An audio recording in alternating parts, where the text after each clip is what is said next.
அப்ப சிபிஐங்கிறது விஜய்க்கு கை கொடுக்குமா கொடுக்காங்கிற ஒரு இயல்பான கேள்வி வருது இல்லையா? அதை எப்படி புரிஞ்சுக்கிறது? இல்ல இப்ப சிபிஐ விசாரிக்க முடியுமா முடியாதாங்கிற செக் பாயிண்ட்ல வந்து நிக்குது. நீங்க பாரன் பெஞ்சினுடைய கட்டுரையை பாத்தீங்கன்னு சொன்னா அதுல மிக முக்கியமாக 2 செய்திய நான் வந்து ரொம்ப வியப்போடு பார்த்தேன்.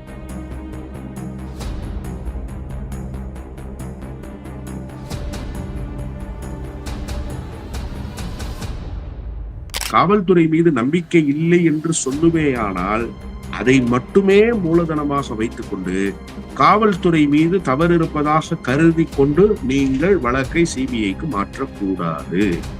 இதுதாங்க சிபிஐக்கு இருக்கிற அடிப்படை கிளாஸ். இப்ப இங்க என்ன பிரச்சனை? இங்க என்ன சொன்னாங்க? ஆனா சிபிஐக்கு சில நார்ம்ஸ் வந்து டெக்னிக்கலா வந்து கோட் பண்றாங்க. அதுல என்ன சொல்றாங்கன்னா, பிரிட்டிஷ் ஆட்சியில் கூட யூனியன் காவல் படை என்பது மாகாணங்களுக்குள் நுழைய முடியாததாக இருந்தது. அதே நடைமுறை பின்பற்றப்பட வேண்டும்ங்கிறது. எவ்வளவு பெரிய ஆபத்தை கையில் வைத்திருப்பதற்கு சமம். இதையெல்லாம் உணர்ந்திருக்காரா விஜய்னா? கொஞ்சம் கூட உணர்ந்த விஜய். ஏன்னா விஜய்க்கே அந்த புரிதல் இல்லை. விஜயே அந்த மனநிலையில தான் இருக்காரு.